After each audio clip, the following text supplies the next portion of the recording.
to episode 60 of the Inside Real Estate Podcast. Alisia, thanks for coming on. Thanks for having me. Cool. So, first off, tell us about your drive-in today. Well, people just need to get out the left lane if they're going to go the speed limit or under. Cool. All right. So, a lot of people probably don't know who you are from our audience. So give us a little bit of background on yourself. Who are you? So my name is Alisia. I've actually been a licensed realtor for over about 10 years, licensed in PA and New Jersey.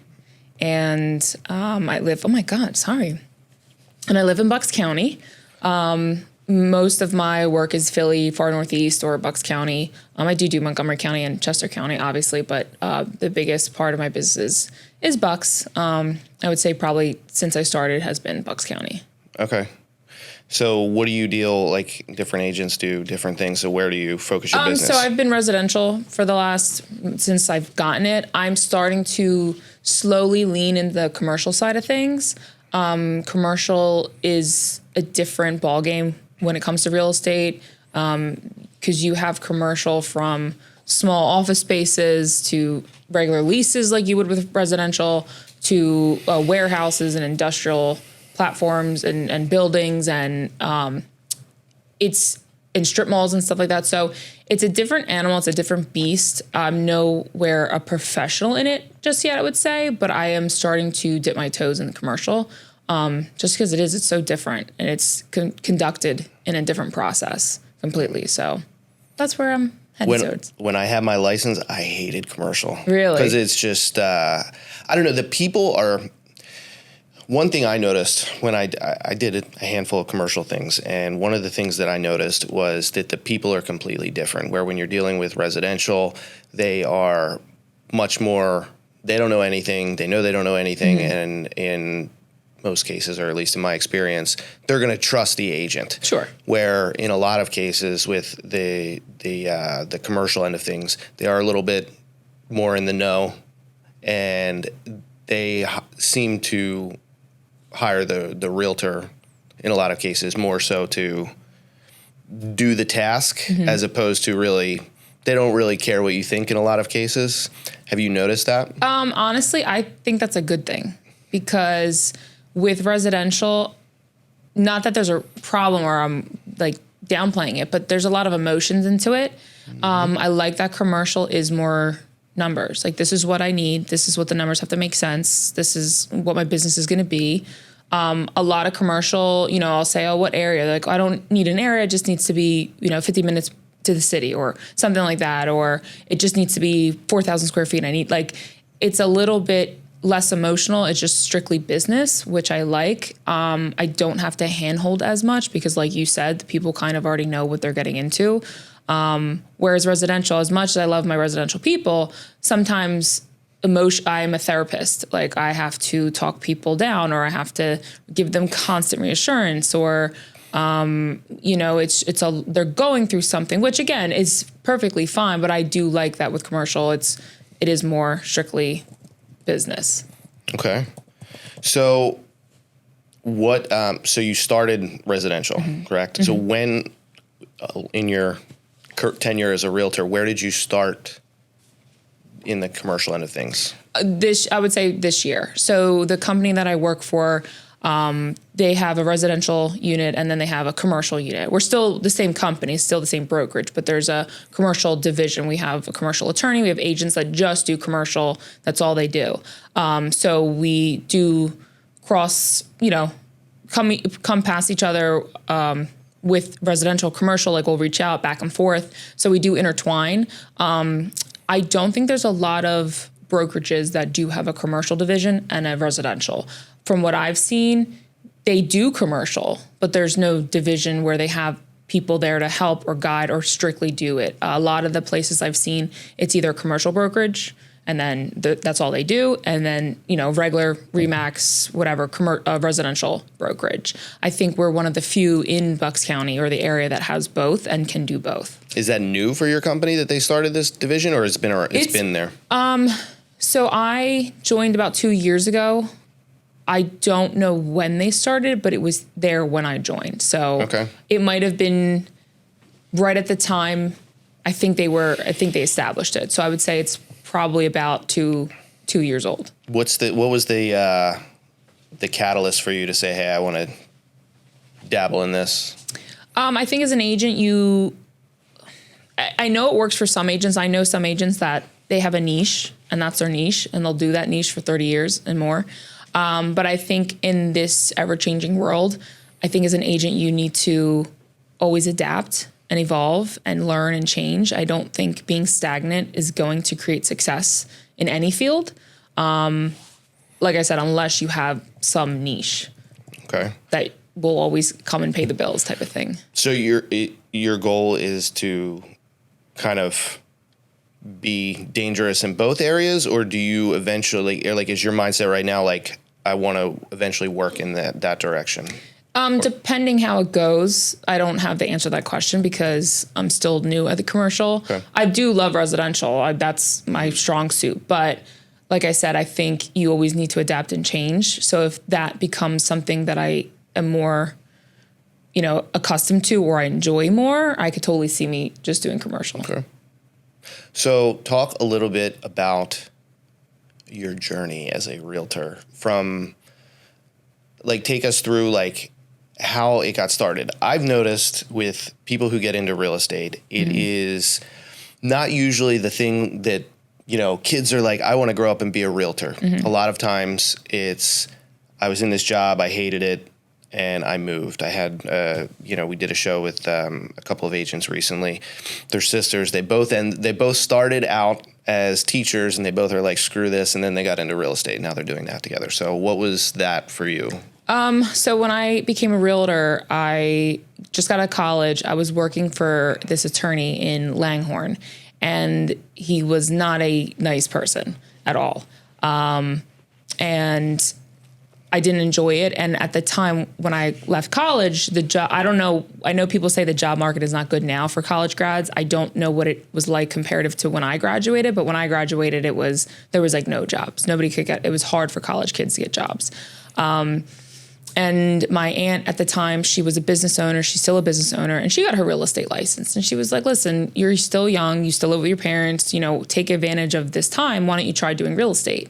And, you're your own boss. You can kind of make your own schedule. Like, again, it was very vague and generic. Like, it sounded like this great thing at the time. But I was like, what else am I going to do? Because I couldn't not find any decent jobs. I was working for this attorney that was awful. So I just did it. I ended up joining one of the bigger teams in Bucks County. They are still very well known. And it was a sink or swim type of environment. Sometimes I wish I went somewhere else, but then other times I'm like, no, I think, that was what I needed. But there was no training. There was no hand holding. A lot of it was, I don't train. I'm a big team. If you want to join, you can join. And you got to learn on your own. But I did. I showed up every day learning. So, like, literally sometimes I would just sit in the office and like listen to conversations because I had no idea anything about real estate. And, enjoyed it. Eventually I left. I did take a little break from real estate, life changes. And then right before COVID, before the interest rates dropped, I started picking it back up. And then COVID happened. So that was a whole issue with realtors and not being able to show homes and all that. So that's how I started. And then ever since, I want to say COVID, I've just been building my business back up, heavily focusing on branding and my name and marketing and stuff like that. Most of my business, I don't pay for Zillow. I don't pay for like any of those lead gens because I think long-term, to me, they're short-term goals to build a business, but I think there's so many agents now. Like, everybody I know is getting the real estate license, and the agents that stay are going to be agents that adapt, or the agents that grow their brand and they stick around. But the agents that are, maybe the Zillow leads or the Realtor leads, they're the ones that, if those ever go away, then where are you going to get your business from? Right. I think that's a big thing because a lot of people pay for them. A lot of people pay a lot of money. Now, it's the business does come in, but it's like a faucet, right? Mm-hmm. You stop paying, leads stop, right? But if you were to build the brand and do all that stuff and build the machine internally, And since 2019, I've been trying. It's not easy. It's No. for a solo agent, and I'm not on a team or anything. It's taken me quite a couple of years, but I will say that it is paying off. How long have you been solo?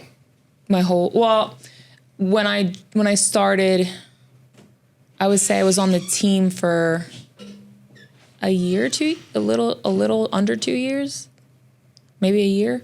I honestly can't remember. So the majority. Yeah, the majority have been solo. Okay. Yeah. Cool. So you know a lot of people getting their real estate licenses. Yes, it felt like ever since COVID, everyone was getting it as like a part-time source of income. I think it can be such a good thing if you're hungry.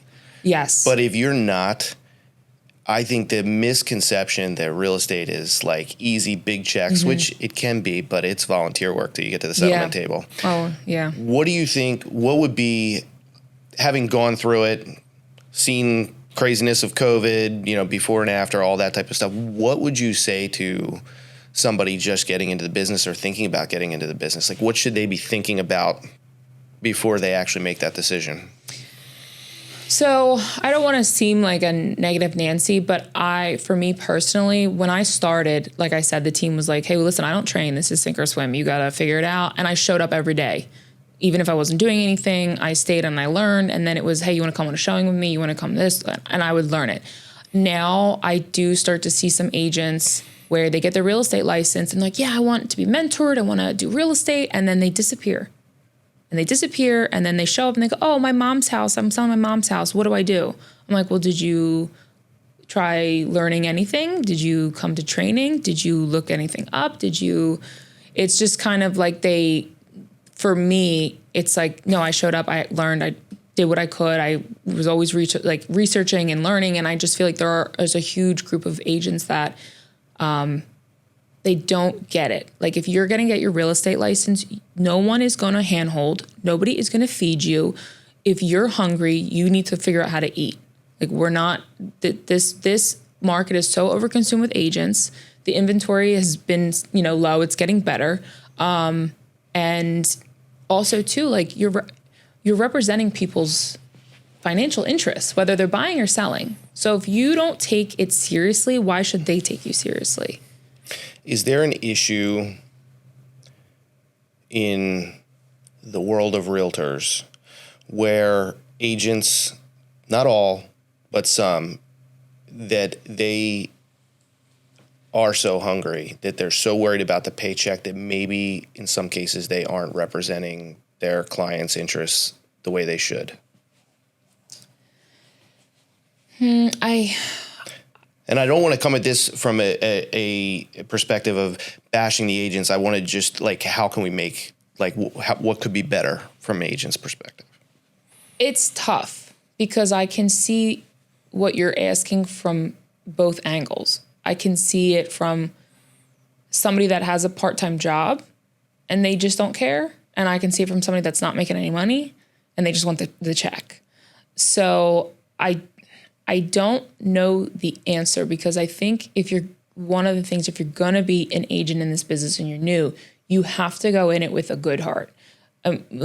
You have to realize and understand you don't get paid until it closes, but you can't mislead people or not care just to get the paycheck, because I'm telling you, if something happens, it will come back to bite you, and that money you made will mean nothing when you're getting sued.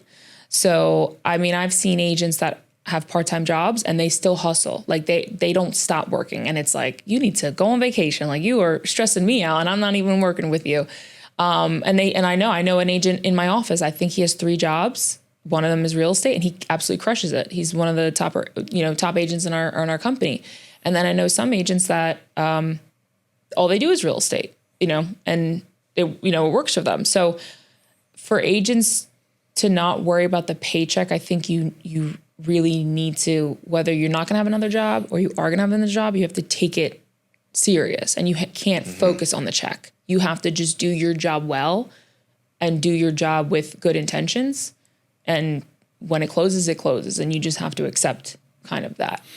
What was your situation like when you started? Did you have another job? Did you have savings you were leaning on until you got rolling? Like, what was your situation like? So I was living with my parents.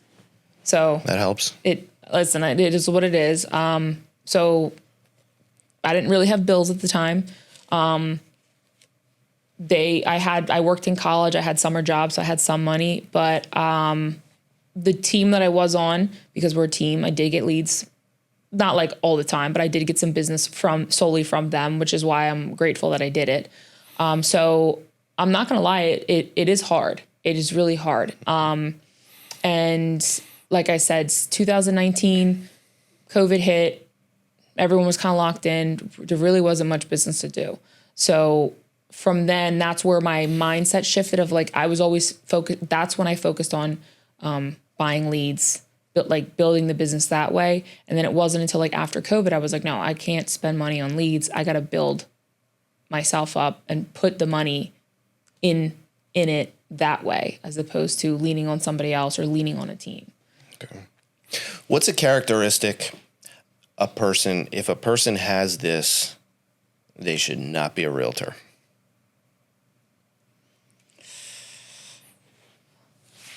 Think about something that's like that's a strength of yours, maybe that it's like, I couldn't do this. Comprehension. Unpack it. I feel like there's a lot of realtors that can't comprehend our sales contracts.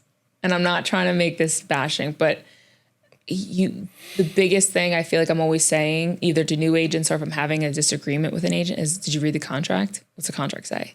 This is what the contract says. This is what the addendum says.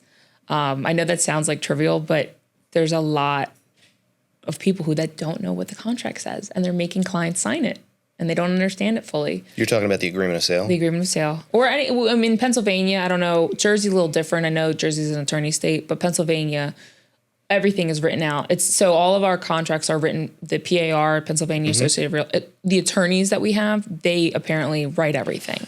I think Pennsylvania our paperwork is probably some of the best out there, because it is designed to protect the consumer. I agree.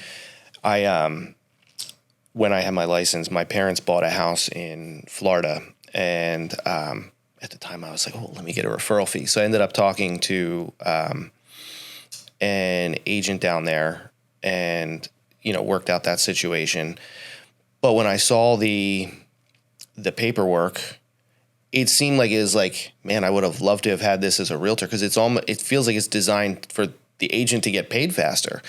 Like we had with their inspections, I'm like, there's a lot of outs and stuff for, within the inspection part of the contract. And I basically had that agent rewrite I was like, well, we need to add this and this and this.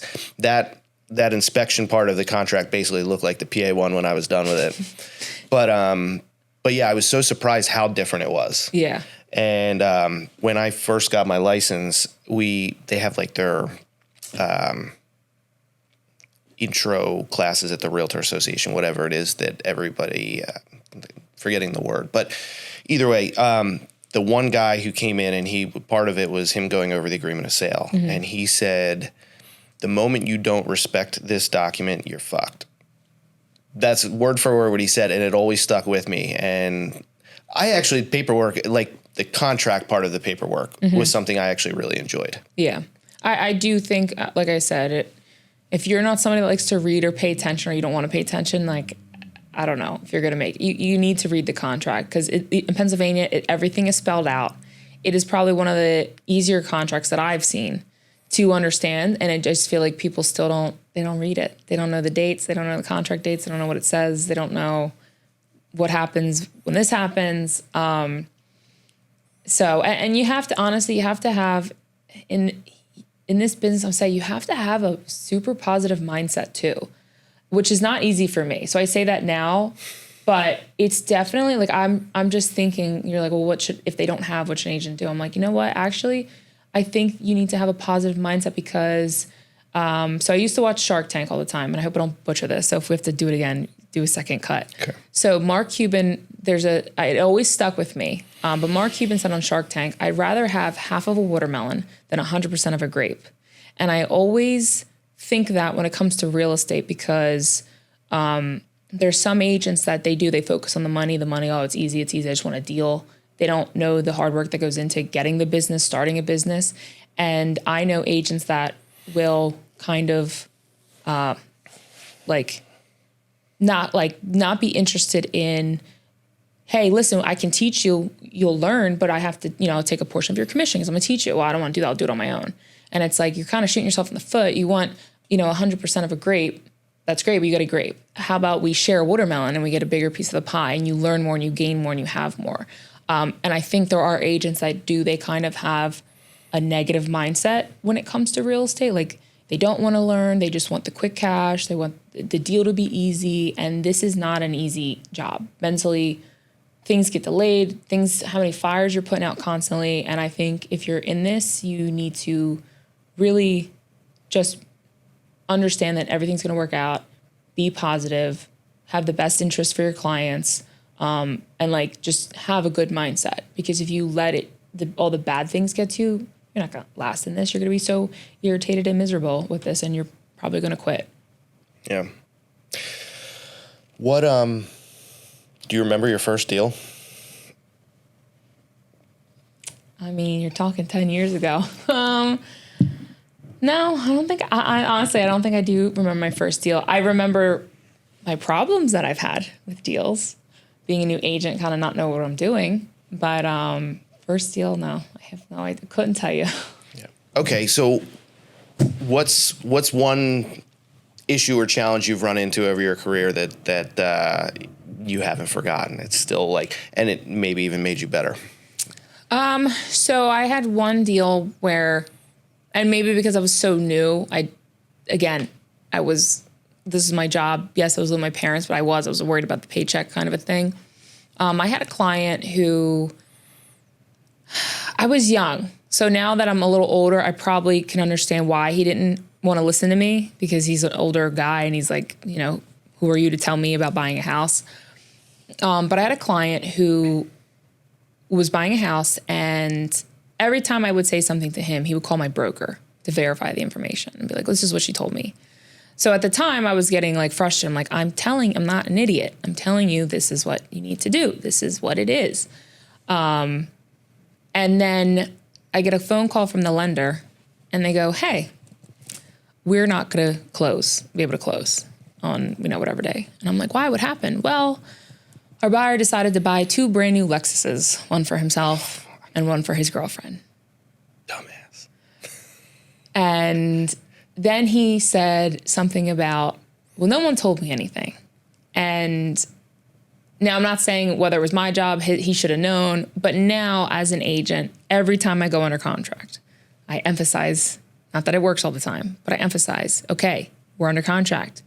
You are not allowed to take any credits, any furniture. And I tell them, and I put in an email, I say to their face, I said, if you put anything on your credit card, even the home inspection, you have to tell the lender first.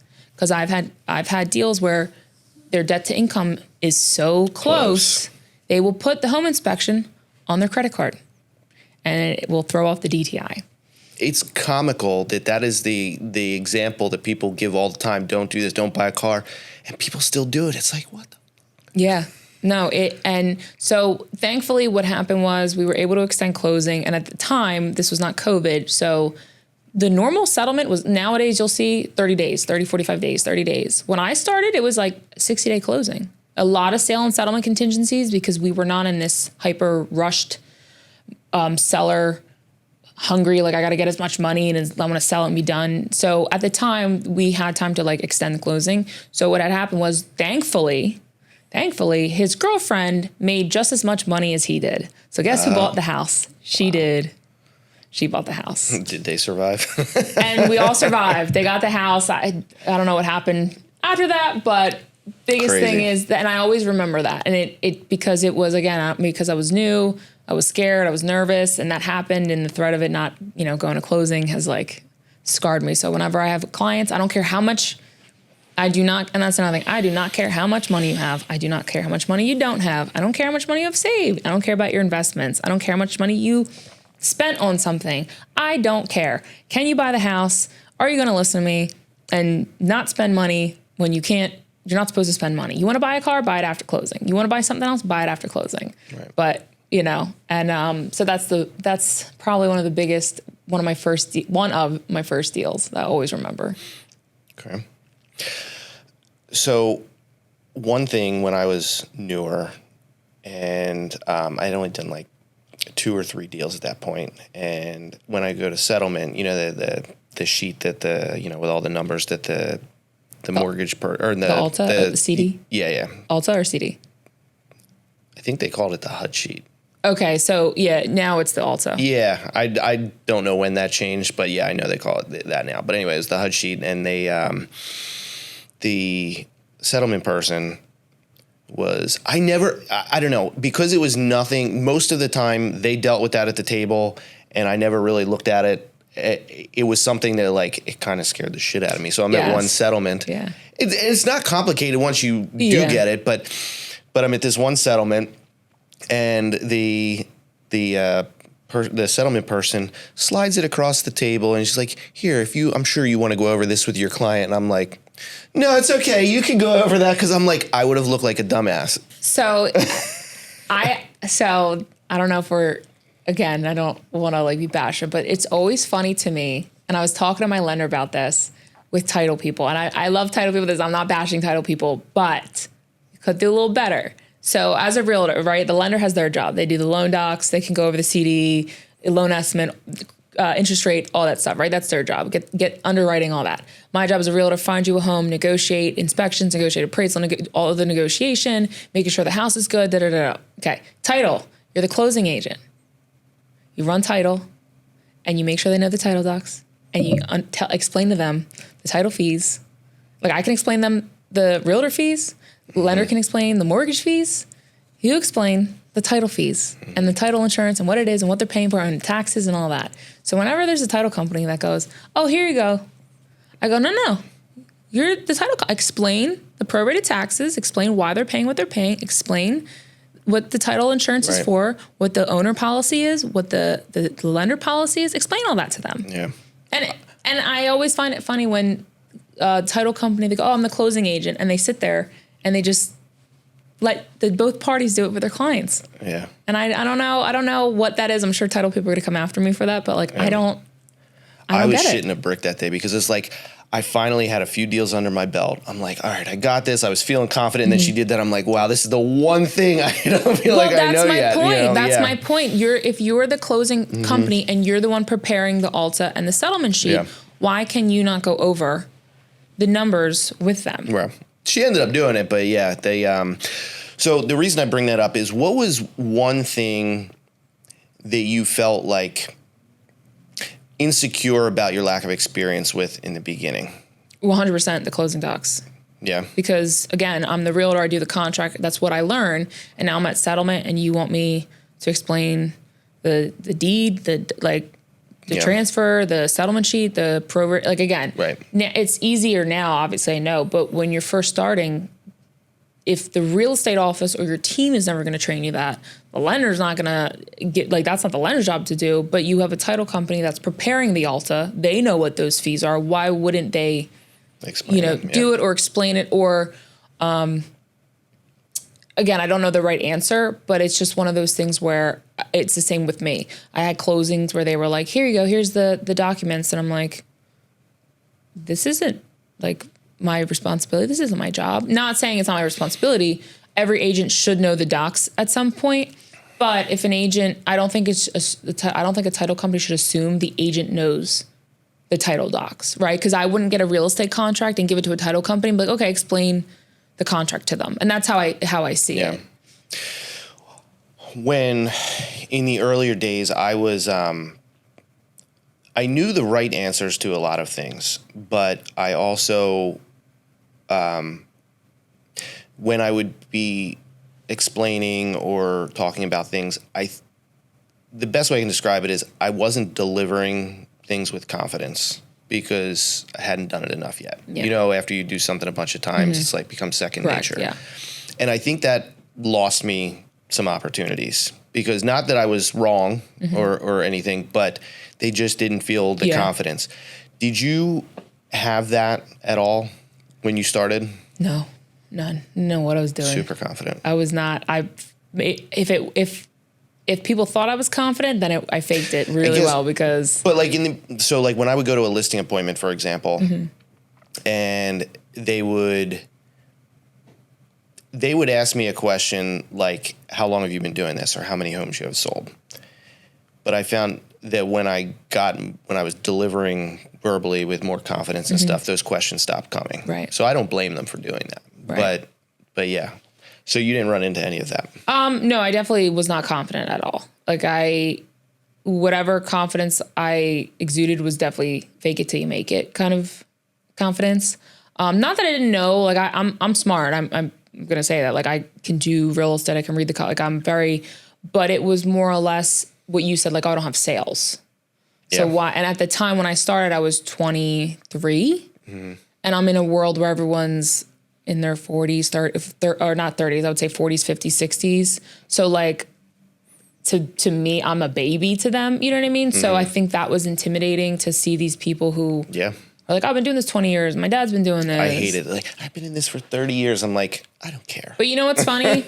Now that I've been doing this 10 years, I try not to ever say that to people, whether they're a new agent or an older agent, because there are so many way smarter they're new, but they just get it. And then there are so many agents that I've been doing this 40 years, but you can't even text regularly. You don't know how to use DocuSign. I still get upside down PDFs. Like, you know what I mean? So there's definitely agents that have been doing this, but they've been doing it. I think with, what you're saying, like, those older agents have been doing it so long. Yeah, there was market shifts, but the industry itself and like the infrastructure and inner workings of the industry were probably very similar for such a long period of time because technology hadn't really kicked real estate's butt yet. But now, even though you've been doing this for 10 years, things are shifting so fast that you need to keep your foot on the gas. That's why I said in the beginning, you have to be adaptive as an agent. Right. And you can't be, oh, well, I've been doing this 30 years this way. Well, that doesn't work anymore. You have to learn the technology. You have to learn the updates. You have to learn the more standard market of how things are going. And I'm saying overall in every aspect of it, not just like one thing. I just think this is a evolving and ever-changing career, especially the market itself is always changing. So if the market's always changing, social norms are changing, government rules are changing, do you know what I mean? So you as an agent, you can't be. I got my license right as everything tanked in 07, 08. And I think the biggest, obviously a great time to get your real estate license. But one of the biggest shifts I saw was like the e-signing was really starting to come into play around then. Over the course of your career, what's one thing that has changed or evolved that you really appreciate? Appreciate? I would say AI.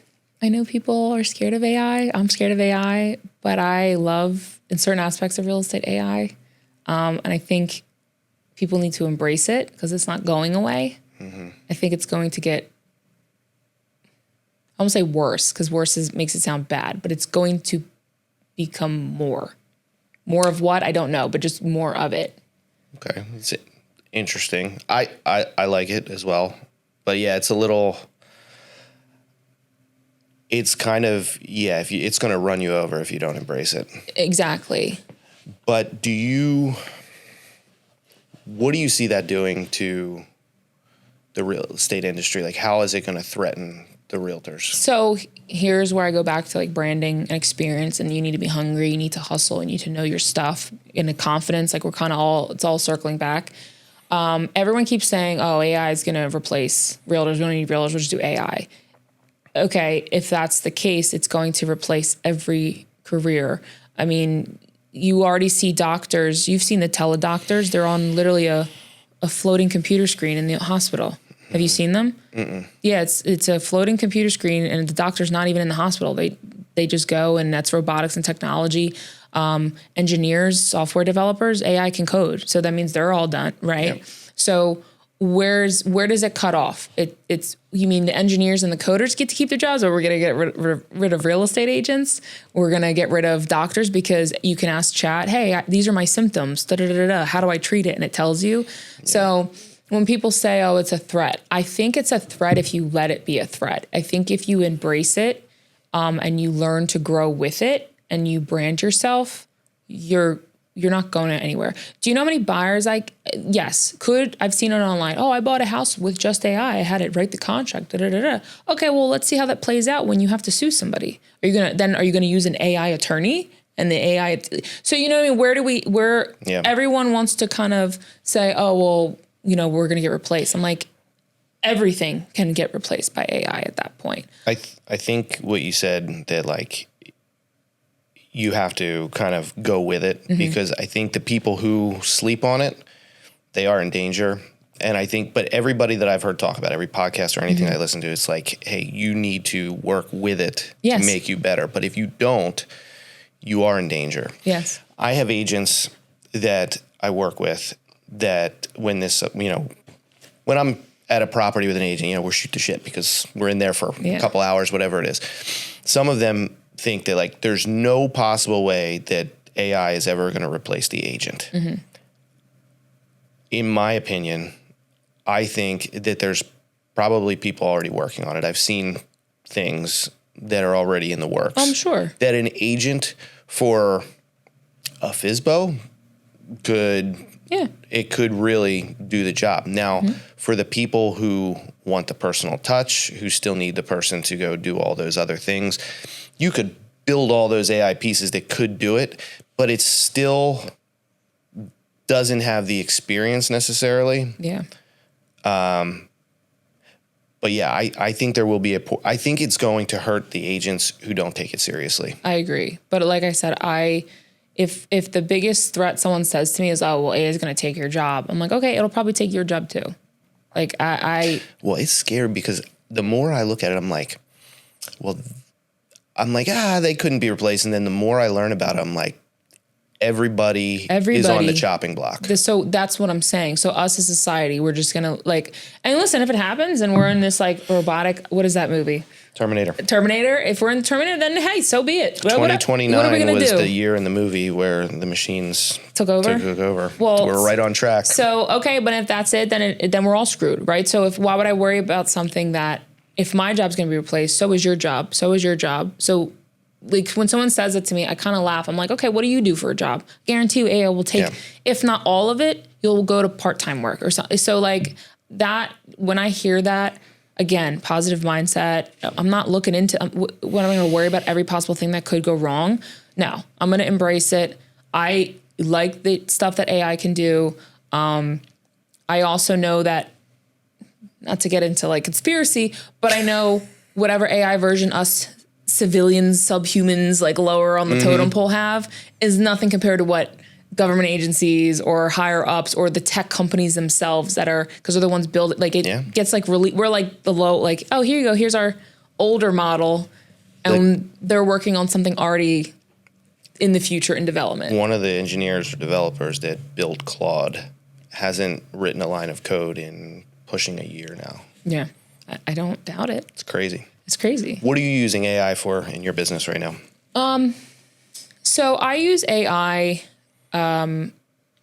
to more or less just double check everything. I use it as a second set of eyes, more so like an assistant, just verifying that, everything is done correctly. Do you see any missing signatures?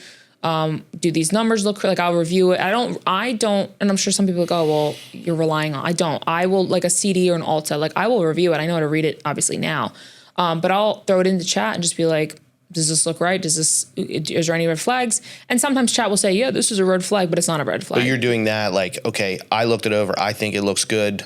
Double check my work kind of thing. Yeah. I use it to double check a lot of things. If I've used it for reading zoning information, so townships, some of them will have what their zoning codes are, what, the zoning, what you can do with the zoning. And it's pages and pages and pages and pages long. And I'm just trying to find this one piece of information. So I will use AI to research the zoning, to research what can be done under this zoning code, stuff like that. Like if it's long documents from a township and I can try it, or I can say, can you find anything that relates to this type of use? And then I'll say, yeah, on this page, and then I'll go in and I'll read it, as opposed to me reading line by line, trying to find something. I have AI cut the time in half. Are you in like the works of, or have it's on your list of to automate anything that you're doing that's in your workflow?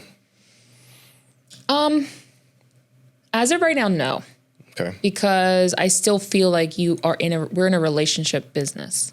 So I feel like when things are automated with AI, people know, and it's not the same. Same thing with like social media. Like I use AI for social media, but I don't automate anything with AI. Okay. AI for me and my business is just an assistant, I would say. Okay. At this point. Cool. All right. For sellers, this is going to be kind of rapid fire, but not really. So for sellers, what is your job as their realtor? Well, it depends what their goals are, I would say. So whatever their goals are is the job that they hire me to do, because not every seller is the same. I have some sellers that want the, golden goose egg, over risk, no inspections, cash, 30-day close or less. And, is that possible in this market? It still is. We're not in a every house that goes on the market flying off the shelf market. We are in a weird market where the neighbor down the street will sell really quickly, but your house won't sell quickly, even though they're identical. I don't know how to explain it unless you're in it. It's a very weird market.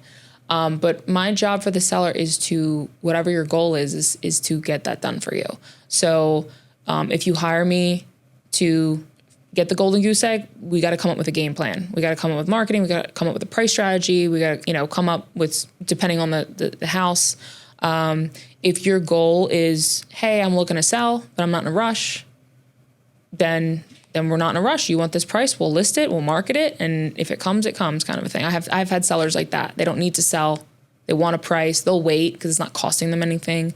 And then I've had sellers that they don't want to do any repairs to their house. So market it, advertise it as such. Like you just want to get rid of it. And you just want to, cash might not be their goal. Or they want a really nice family to get it. They're not worried about that. So my job as a seller is to represent you based on what your goals are, because not every seller has the same goals. Number one mistake that a seller makes, in your opinion, when it comes to pricing? I mean, overpricing. But I would say not listening to the data and the agent. Because, again, we're in such a weird market that some sellers could be right about what their house is worth. That even Zillow, the data doesn't show. Whether they know inside information or they know, over the years people have said, oh, this house is, I've had weird, like I sold a 55 and older community years ago, and the data did not justify the price. It didn't. And again, I look at it from a comparable standpoint. I look at it from an appraisal standpoint. Like, hey, the appraiser's going to come in. They're going to use similar comps to me. Nothing shows that price. And she told me, she's like, no, this development is the in-demand side of the development. I have this. And I said, okay, well, we'll list it at your price. Got a cash offer for it, full asking price. She was right. So she was right. But the data didn't show that. You know what I mean? And I'm not here to tell you, yes, if it's like overly egregious in price, I will be like, hey, I don't think it's worth it. And if I don't get the job, I don't get the job, right? I don't so much care about that anymore. But what I do is when I present to sellers, my biggest thing is this is what the data shows. This is what the history shows. This is what the pending sales are. So this is why I'm pricing it. I don't make it up in my head.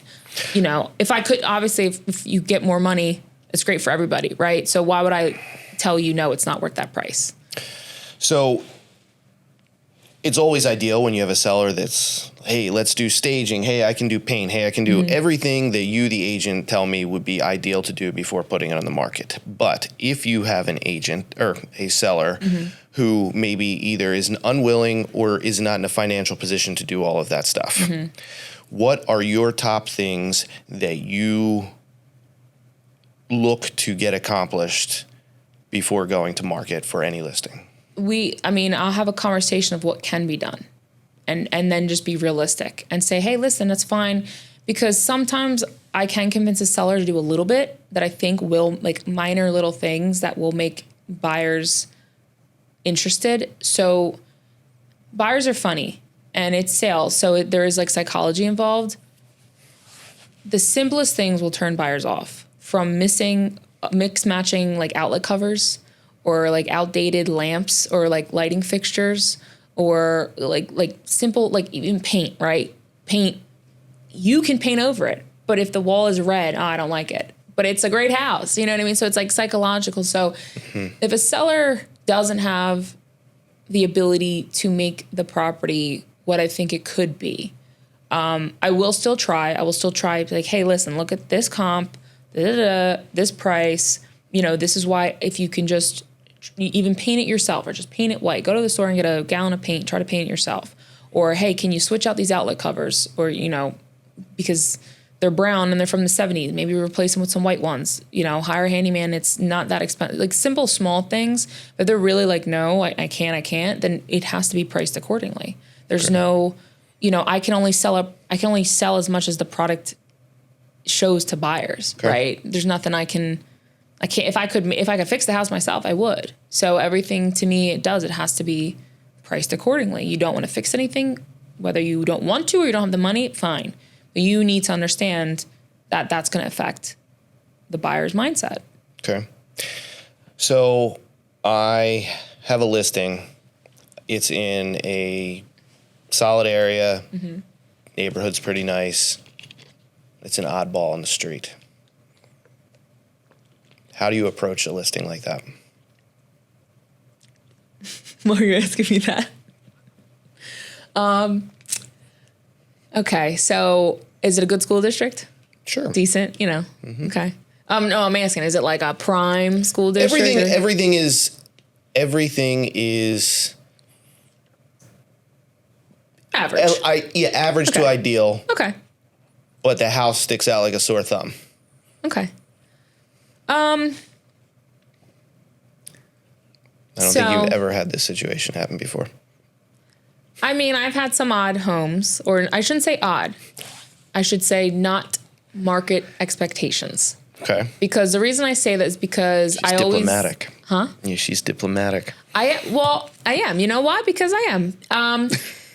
The reason I say that is because I have just done I've done deals where I will think something will fly off the shelf and it's a great home and it doesn't fly off the shelf and it's priced right. And it's just something about the house that, again, a house could be great, like new builds. I might be sidetracking. New builds or flips, right? I've shown flips. They look great, but they don't have like a feeling that the buyers want. It's just a new build. It feels like a rental. It feels cheap. Like you can feel that. Even though it looks pretty, it looks nice, it doesn't have a feeling. So that's why when you're like, oh, what about the oddball? There's a lid for every pot. So I could say, hey, this is a weird house, but then someone comes in, they go, I absolutely love it. And then I just put my foot in my mouth, right? So like I try not to say this is good or bad. I try to say market expectations are this layout or this whatever. So for a quirky house, it's going to be hard to price it or to gauge the buyer interest because there's nothing like it. Okay. So if I had a crystal ball every time I had like a weird or non-traditional or a different house, that would make my job easier. So a lot of it comes down to if it's a quirky house or it's a certain type of house, one, you have to look at the comps and you have to make adjustments for what you think buyers would like or don't like, or, you know, how you can sell it to the buyers when all the other homes look the same or the cookie cutter, it's market expectations. And then until you start getting the buyer feedback, getting the showing, because again, I as an agent go on data. I don't know how other agents gauge. I use data. So I use, showings. I use views online. I use how many people are sharing the content or sharing, the links or favoriting. You can go on Zillow and you can see how many people favorite, what's, the percentage of views to to how many people like it. And then you present it to the seller like, hey, based on the comps, it's in range. I don't think it's overpriced. But the feedback we're getting is they don't like this. They don't like this, which we can't really change, right? If it's something you can't paint, you can change. Lighting fixtures, you can change. Layout, you can't. Location, you can't. The cosmetic stuff, you can, but that's not what they're talking about. So, hey, we need to price it accordingly now differently because it's not what the feedback is not, in our favor at this price. Okay.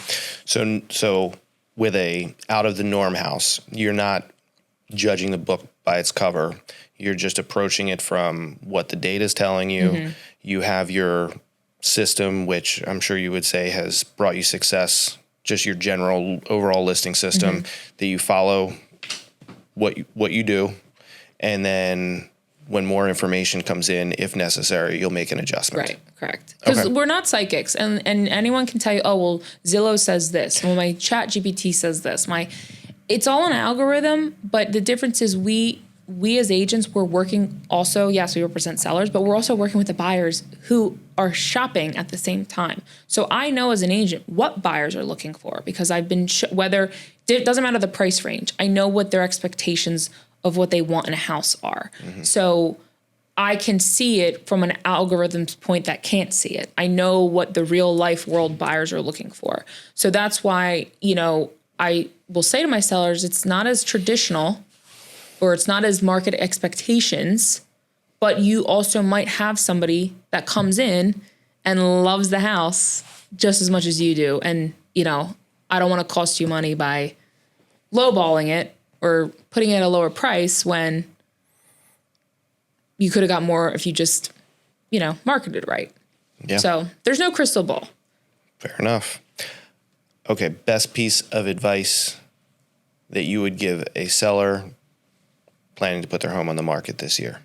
If you're getting ready to list your home on the market, one, obviously price. Because like I said, we are in this market where, and I'm seeing it. Again, it's one of those things I'd have to show you and show the data and physically get a computer and be like, look, Mr. and Mrs. Seller, kind of a thing. But I see it every day. There are houses that are flying 4 days off the market. And there are houses that are sitting 14 days, 15 days, 20 days, 30 days. And you look at it as an agent, like there's nothing, I'm not getting any bad feedback. The feedback has just been, oh, it's, it's not the right one. No helpful feedback. It's priced right. Like, what is the problem? And everyone's gonna say, oh, it's the price. But as a seller, sometimes you're like, well, the comps that my neighbors are selling, why do I have to, so it's tough. But I would say that one, look at the data, listen to your agent about the price, adjust accordingly, and have a open mind to it.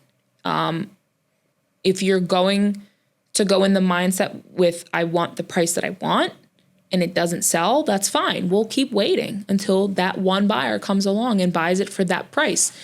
Totally fine. That's what you want to do. But if you're looking to sell it, fairly quickly, get a good buyer, you have to be open to all offers, all situations. Don't limit, like I talked about the golden goose, like I want cash, I want as is, I want 30-day close, because you might not get that. Okay. It sometimes doesn't have to do with the price. It could also do timing of the market. Like if somebody lists their home this week, it's probably going to be slow because now we're heading into 4th of July weekend. People are on vacation. So, and then a seller will go, well, why isn't my house selling? Well, sir, it's 4th of July weekend.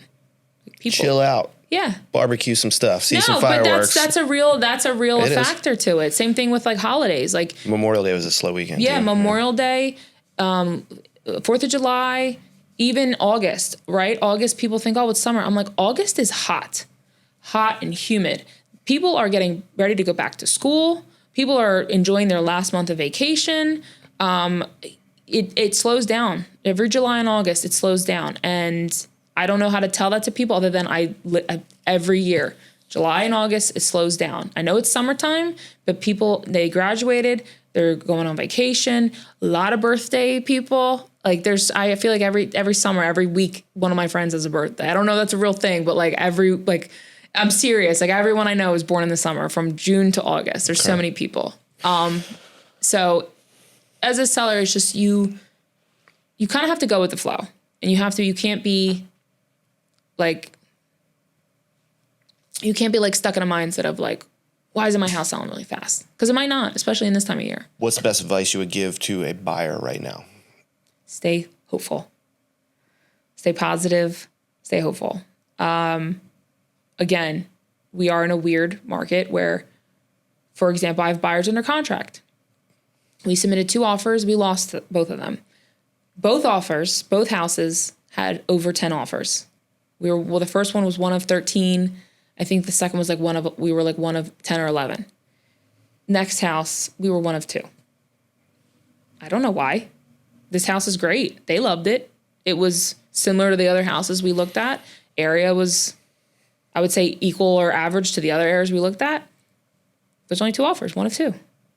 So I don't know, same price range, you know what I mean? So as buyers, there will be a house. If you're buying in the summer and you are putting an offer and you're, not getting it, trust me, there will be a house that comes on the market that you will like. A lot of buyers hear a lot of shit in the market right now, like that it's super tough. It is. And I guess in some cases it is.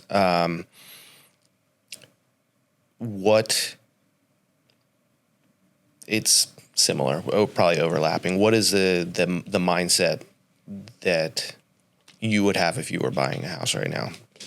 Hearing everything, like where would you try to mentally keep yourself to be in that good spot?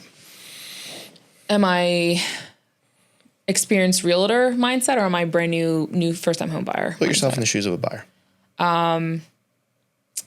Just don't get discouraged. I know it's hard because I do it too. Like, don't listen to the media. Don't listen to the news articles about like, oh, the market this, the market that, government this, Trump this, new bill passed for that. Like, just what can you afford? Can you afford something now? Are you comfortable with a mortgage payment? Are you happy with, are you in a rush? Like, is everything good? Yes. Okay. We'll take our time finding you a house. Don't let the news discourage you from buying. Don't wait to buy. If you can buy now and you're comfortable and it's not, it's not killing your budget every month, it's buy. We'll keep looking. We'll look for a house. Don't get discouraged. Don't feel pressured to. Now, will you have to go above asking? If it's competitive, yeah, probably still. But I see a lot of houses with price drops.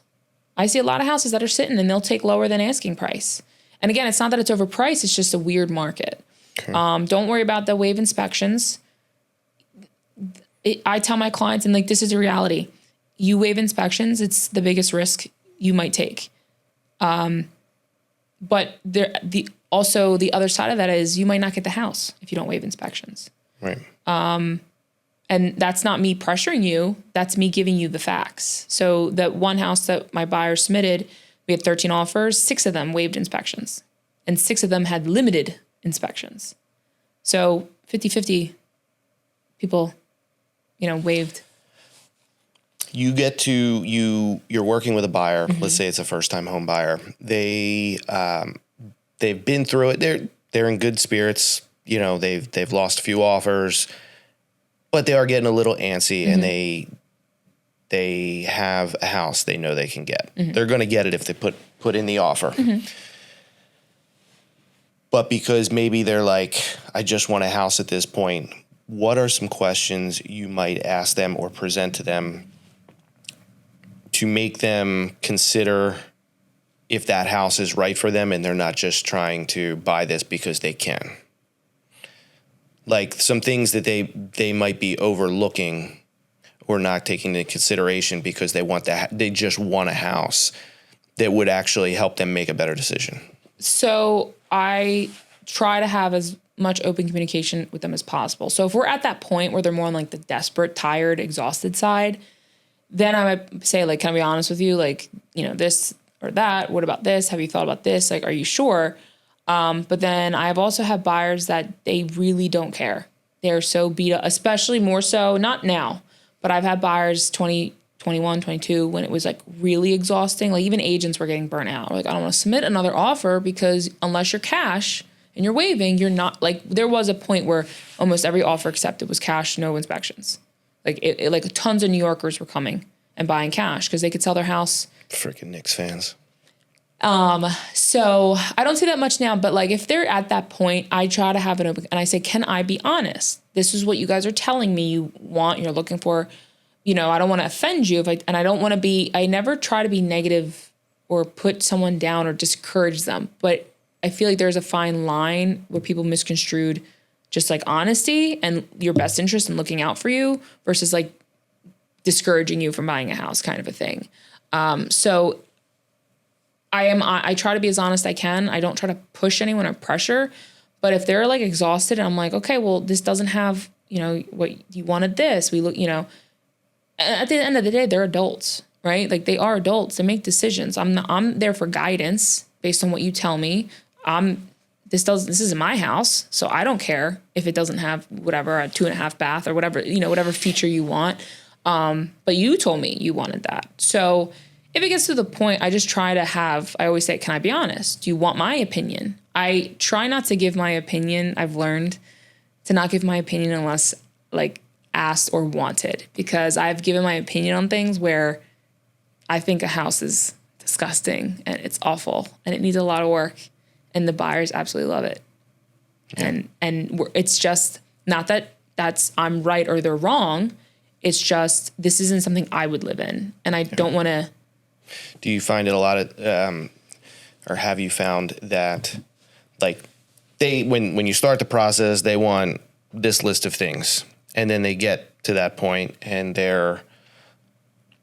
maybe they're willing to compromise, or maybe they're just not as focused and they're missing some of this list or whatever. And is that like, sometimes you're like, hey, is that kind of what you're talking about too? Where it's like, hey, this is what you're telling me you wanted.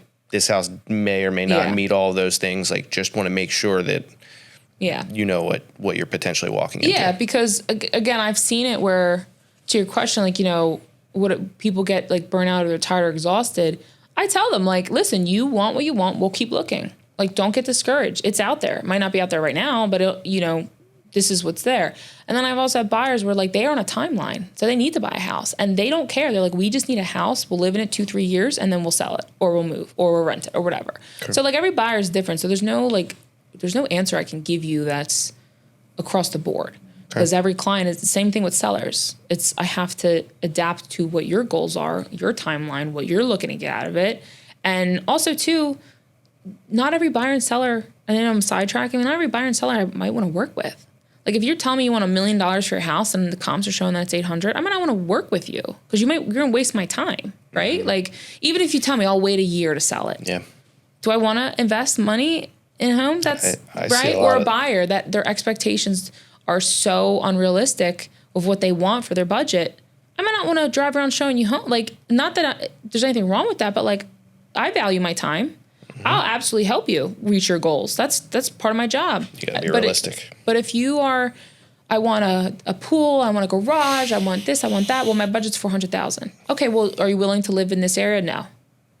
Well, why would I waste my time driving you around to areas where I know as an agent, you're not going to be able to compete in a market where they're going 25K, 50K above, or hey, they are waiving inspections in this area, kind of a thing. And again, it's not that I don't want to help you. It's just, here's the reality. I want to make sure our expectations are the same and we want to work together.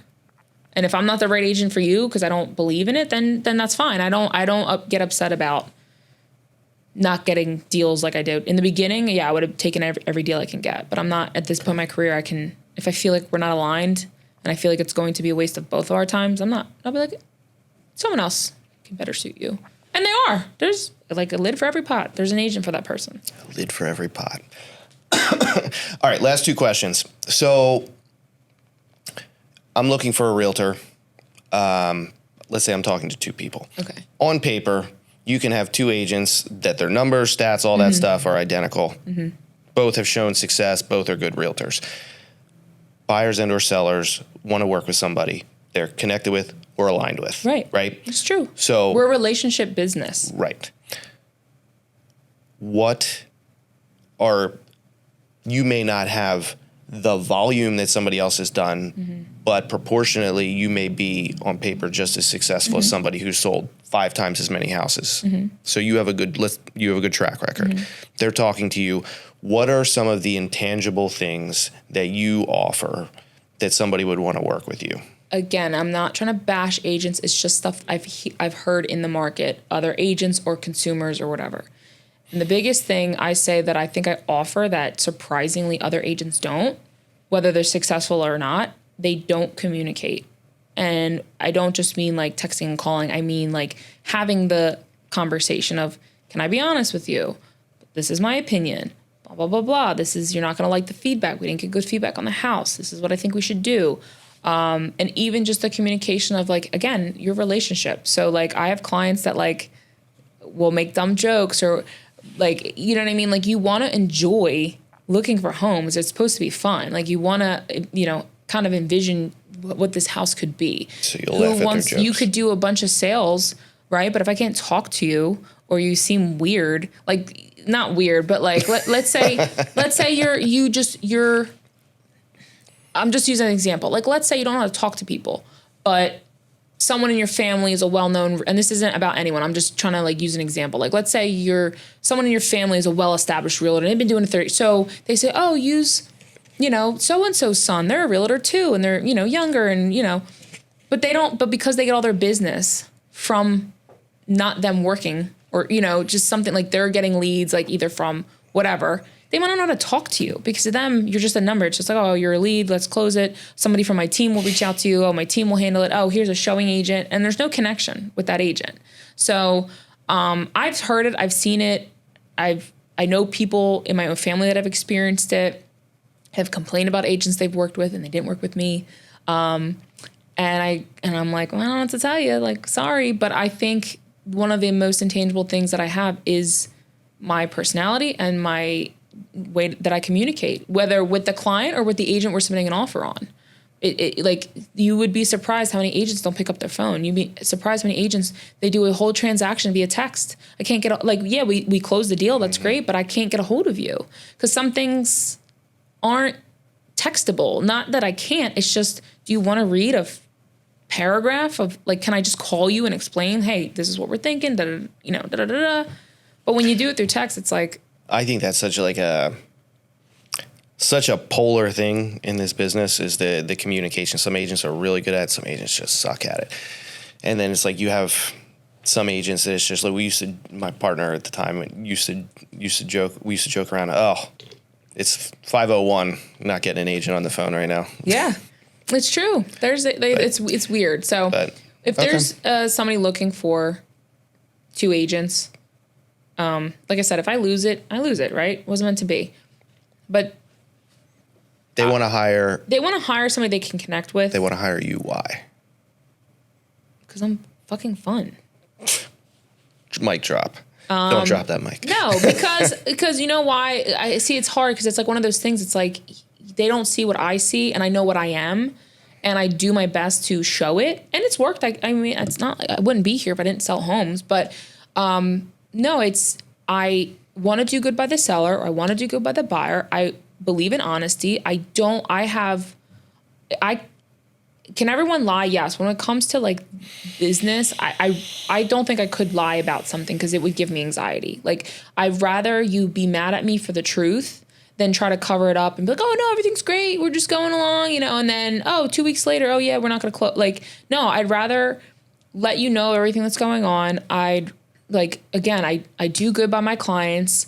I want them to be happy with my services because, again, we're a relationship business, so I want the referrals. I want you to be happy with me. Like, am I everyone's favorite realtor? Probably not. There's probably clients that maybe they weren't impressed with me or they were like you were, especially in the beginning of my career.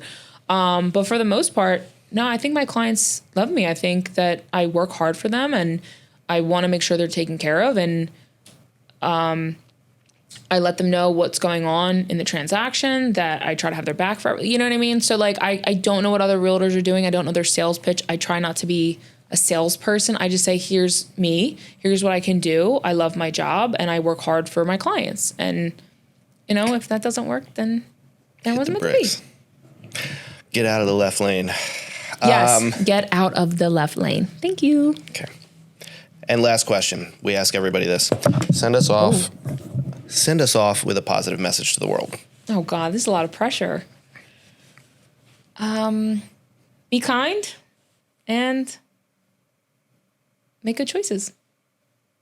That works. Thank you. You're welcome.